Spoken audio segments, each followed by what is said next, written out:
Lorsque l'on parle de Gotham City, on pense évidemment à Batman. C'est le protecteur de Gotham. Mais est-ce que vous pouvez m'en citer d'autres? Robin, Batgirl, Nightwing, Batwoman? D'accord, c'est pas mal, mais il en reste encore quelques-uns, mais un peu plus méconnus. Aujourd'hui, nous allons justement voir qui sont ces héros de l'ombre qui protègent Gotham.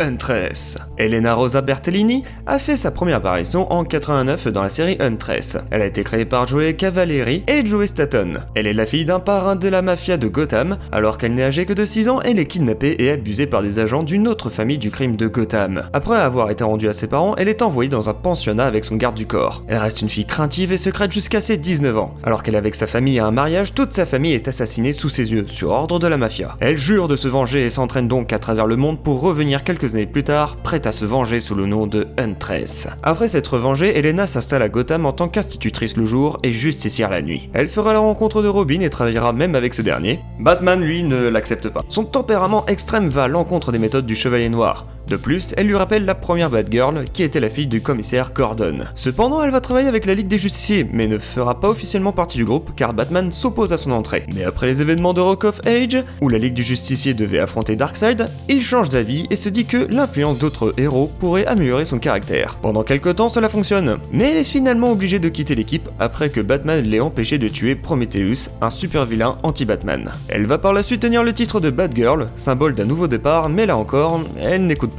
et préfère redevenir indépendante en tant que Huntress. En 2000, la série Huntress Cry for Blood revisite un peu son histoire mais en gardant les grandes lignes. Petite, elle est témoin du meurtre de ses parents et de son frère lors d'un dîner de famille. Elle est la seule rescapée. Elle part chez l'un de ses oncles en Sicile où elle apprend à se battre, à manier les couteaux et l'arbalète. Plus tard, elle revient à Gotham pour venger sa famille sous le nom de Huntress. En 2004, dans la série Nightwing Huntress, Elena et Dick Grayson font équipe pendant un bref laps de temps contre la mafia. Les deux jeunes héros ont une brève aventure, mais elle affirmera que cette relation n'est faite que pour entrer dans la Bat Family.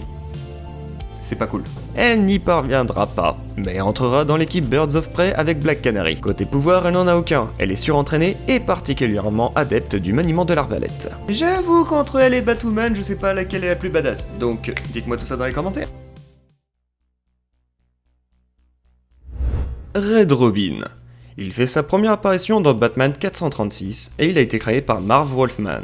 Tim Drake est connu pour avoir été le troisième Robin, succédant ainsi à Jason Todd, mais aussi pour être l'un des rares à avoir découvert seul l'identité de Batman. Il officiera en tant que jeune prodige pendant des années, devenant même l'un des piliers des Teen Titans et de diverses organisations telles que la Young Justice. Alors qu'il n'a que 9 ans, il assiste à un combat entre Batman et le premier Robin, Dick Grayson. Il remarque alors que Robin effectue le même saut périlleux que le jeune Dick Grayson, qu'il avait admiré au cirque plusieurs années en arrière. Très intelligent, le jeune garçon en déduit que Dick Grayson était Robin. De même, vu que le tuteur de Dick est Bruce Wayne, il semble évident qu'il soit Batman. Tim Drake a donc réalisé ce que peu ont fait avant lui. Il a découvert la véritable identité de Batman et Robin. Tim ne dira rien et continuera à suivre les aventures de ses héros. Il assistera aussi à l'arrivée de Jason Todd en tant que deuxième Robin, mais à la mort de celui-ci, Batman devient de plus en plus sombre et de plus en plus violent. Tim, alors âgé de 13 ans, réalise que Batman a besoin d'un Robin. Celui-ci maintient l'équilibre et empêche le croisé masqué de sombrer dans la folie. Tim décide alors de trouver Dick Grayson, alors devenu Nightwing, pour lui demander de revenir combattre aux côtés de Batman en tant que Robin. Pour lui, le véritable Robin est Dick Grayson.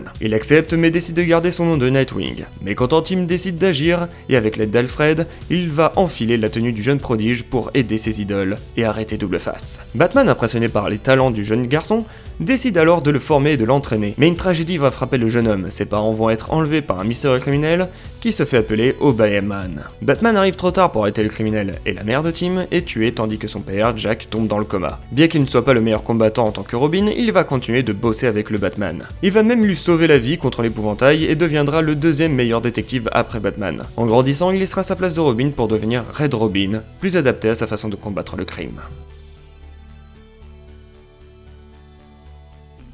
Black Bat. Sa première apparition date de 99 dans le Batman 567 lors des événements No Man's Land. Gotham a alors été ravagée par un tremblement de terre. La plupart des habitants ont fui quand les autorités ont décidé de fermer la ville et de ne plus la considérer comme faisant partie des États-Unis. Mais certains sont restés. Parmi eux se trouve Barbara Gordon, alias Oracle, qui essaie d'aider les autres habitants de Gotham. Entre autres, elle s'occupe d'une jeune fille qui ne semble ni sourde ni muette, mais qui ne parle pourtant pas. Ses seuls moyens de communiquer sont les dessins et les gestes. Un jour, quelqu'un tente de tuer le commissaire Gordon, mais notre nouvelle héroïne, du nom de Cassandra, lui sauve la vie, expliquant plus tard que l'assassin n'est autre que son propre père. Peu de temps après l'approbation de Barbara et Batman, elle endosse le costume de Batgirl, et devient les yeux de Barbara. Elle a été entraînée par Kane, et maintenue dans un état d'isolation tel qu'elle n'a jamais pu apprendre à parler, et que son cerveau s'est adapté à être capable de lire le langage corporel. Elle est ainsi capable d'anticiper les gestes que vont faire les gens. Son entraînement aux mains du maître assassin ne s'est pas seulement réduit à cette lecture, il l'a également entraînée à tuer et à encaisser la douleur sans broncher. Il l'a également poussée à tuer alors qu'elle n'était qu'une jeune petite fille. Mais une fois assez âgée pour comprendre ce qu'elle faisait, elle a quitté Kane et a fui le plus loin possible, pour finalement se retrouver aux côtés de Batman. En 2000 deviendra Batgirl et sera entraînée par Shiva. Cassandra et Tim Drake, le troisième Robin, déménagent pour aller vers la ville qui est protégée par Nightwing, qui est en train de se remettre de ses blessures. Suite à ces événements, elle retrouve les traces de sa mère qui est impliquée dans une véritable guerre au sein de la Ligue des Assassins. En effet, sous la direction de Nyssa Al Ghul, la fille de Ra's al Ghul, la Ligue se trouve confrontée à un dilemme pour savoir qui suivre comme leader, Shiva ou Cassandra. Cassandra accepte donc d'affronter Shiva et lui brise la nuque, la laissant paralysée. Elle est sur le point de mettre sa mère dans le puits de Lazare quand cette dernière lui demande de ne pas le faire et de la laisser mourir. Cassandra laisse donc sa mère accrochée au-dessus du puits de Lazare. Traumatisée, elle abandonne l'identité de Batgirl et devient la chef de la Ligue des Assassins. On apprend par la suite qu'elle était contrôlée par Deathstroke à l'aide d'une puissante drogue et sera sauvée par Robin. En 2007, Cassandra reprend le rôle de Batgirl à la demande de Batman. Elle rejoint donc l'équipe des Outsiders, montée par Batman aux côtés de Catwoman, Batwoman ou encore Etrigan. Elle suivra par la suite les ordres de Batman en donnant son costume et partira de Gotham laissant la place à la nouvelle Batgirl. Tim Drake la retrouvera au Japon et elle est surnommée Black Bat. Elle reviendra à Gotham aux côtés de Red Robin et de Damian Wayne, le nouveau Robin. Cassandra Cain n'est toujours pas parue dans la nouvelle continuité des New 52. Malgré ça, Grant Morrison a annoncé vouloir réinitialiser le personnage, tôt ou tard. Et franchement, ce serait top parce qu'elle est trop badass. Azrael. Azrael, alias Jean-Paul Vallée, est créé par Donny O'Neill et Joe Quesada, et qui est apparu pour la première fois dans Batman Sword Azrael en 92.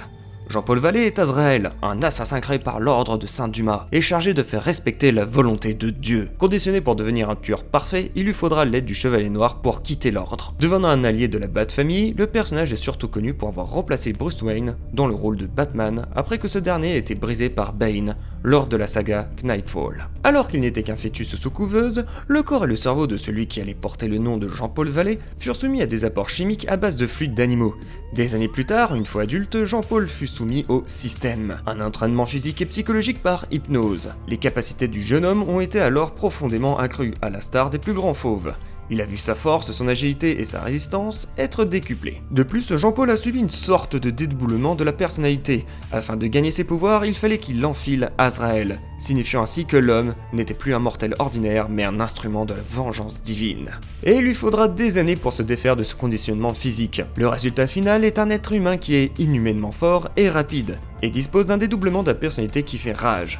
Dès la première fois où Azrael revêtit son costume, il rencontre Batman, accompagné de son maître d'hôtel, Alfred, qui avait voyagé en Suisse pour enquêter sur la mort du père d'Azrael. Bien qu'ils soient d'abord en désaccord l'un avec l'autre, Azrael a fini par rejeter l'ordre et la violence dont il fait preuve. Étant déjà conscient de l'identité secrète de Wayne, il revient à Gotham et commence à travailler avec la Bat-Family. Bruce a rapidement commencé à former Azrael comme un remplaçant pour protéger la ville de Gotham en cas d'urgence. Valley a été appelé au service actif sous le capuchon plutôt que prévu, quand Bane brisa Bruce Wayne, le contraignant à rester dans un fauteuil roulant. Bien que Valley ait semblé faire du bon travail de nettoyage dans Gotham, il a rapidement attiré l'attention de Bruce Wayne, à cause de ses méthodes aussi violentes qu'irresponsables. Cependant, il a pu aussi battre Bane en combat singulier, en utilisant les innovations de son nouveau costume. Bien que Jean-Paul, dans son état mental dérangé, se soit cru être un Batman supérieur et un successeur logique, après le rétablissement de Wayne, il a été de force éjecté de sa position quand il a refusé de l'abandonner. Humilié, Valley redevient Azrael, et cherchant à se racheter aux yeux de Batman. Il aida la Bat-Family régulièrement, agissant comme une force majeure pendant le fiasco de Contagio, et comme un grand acteur dans la crise de No Man's Land, quand la ville de Gotham fut abandonnée par le gouvernement des États-Unis. Quelque temps plus tard, Azrael a été finalement tué, dans un combat avec ses deux plus grands ennemis, Beast et Scratch, après une tentative par ce dernier d'encadrer Azrael pour des crimes divers. 5 ans plus tard, L'Ordre de Pureté, une secte de l'Ordre de Saint-Dumas, a créé un nouveau Azrael pour Gotham dans l'ex-policier Michael Lane, qui a pris ses devoirs avec plaisir. Jean-Paul Vallée sera ressuscité en tant que Black Lantern, mais retournera dans sa tombe une fois que les Black Lanterns seront vaincus. Azrael n'a encore fait aucune apparition dans l'univers rebooté de DC. Et vous, que pensez-vous de ces protecteurs de Gotham? N'hésitez pas à me dire votre préféré dans les commentaires. Si vous avez aimé la vidéo, vous pouvez liker et même partager. Si vous voulez d'autres vidéos sur les comics, allez voir ma vidéo sur Batman de The Reign ou même Rorschach dans les Watchmen. Abonnez-vous, tout ça, je vous dis à très bientôt, salut les amis de YouTube.